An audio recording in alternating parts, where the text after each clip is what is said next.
Government is a complex entity. Love or hate it, government and the people involved in it have to operate in order for our day-to-day lives and affairs to continue as they always have. These men and women are turning the cogs of government as elected or appointed officials and continue to do their job, doing it every day, regardless of the criticism from the outside. Yet we hear only the negatives, how awful this guy is doing, how racist and self-serving that woman is. The party doesn't really matter, the complaints remain the same from all factions. Strange and sad to say, this whining actually feeds the problems that we are whining about.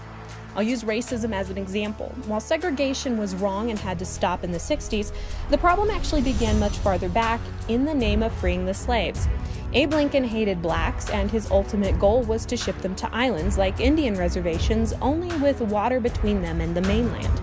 To prove my point, I'll use Lincoln's own words, which he said in an 1858 debate against Stephen Douglas. Lincoln said, "I have no purpose to introduce political and social equality between the white and black races. There is a physical difference between the two which, in my judgment, will probably forever forbid their living together upon the footing of perfect equality." He enacted his goals through the Emancipation Proclamation, which freed the slaves in the South where he had no control. Once the North captured a Southern territory, the slaves were still slaves that he could eventually send away. Laws like the proclamation became a two-sided mask. They touted segregation as a safety or a health implementation that was supposed to help both whites and blacks, but further caused a divide. Fast forward to today, science has proven repeatedly there is no such thing as skin color or race. We're all equally humans from a common ancestor, and the colors are a result of the melanin in our skin.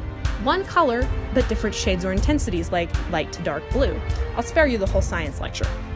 But people who still insist on pointing out racial differences, even if they're doing so to avoid offending others, are just adding to the divide. It reduces people to their external qualities, not their internal abilities. Latinos or women are valued only for what they accomplish in spite of their being a minority, which means they're still a minority. It implies they're lesser people reduced to token hires for political reasons.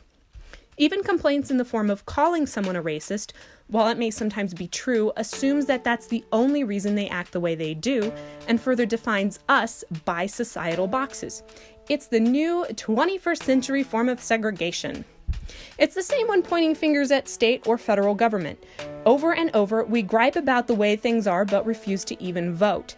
If we won't do anything to help the world, we have no right to cause division in it. Our own value is reduced when we behave this way. So instead of hollering about what's wrong and making things harder for people, take simple steps. Intern in a government office, vote faithfully, start a petition, volunteer for a local group, or help your elderly neighbor in the yard and then drive them to the polls so they can vote. Work with people you disagree with for causes you both care deeply about, like stopping child abuse and trafficking. Reaching across a conservative liberal aisle peacefully will be more powerful in its message than you could ever know. A positive attitude can accomplish the end goal without tearing apart a person's dignity. My own steps began this past year. I started writing thank yous to government officials, telling them that not only am I glad they represent me and why, but the actions they've taken that I agree with. Instead of griping, I'm affirming their service and still telling them what I need as a voting constituent, but without the childish railing. Well, who can you say thank you to, even if you don't always agree with them? Who have you been ignoring that may have something valuable to say? And what will you accomplish? I cannot wait to find out.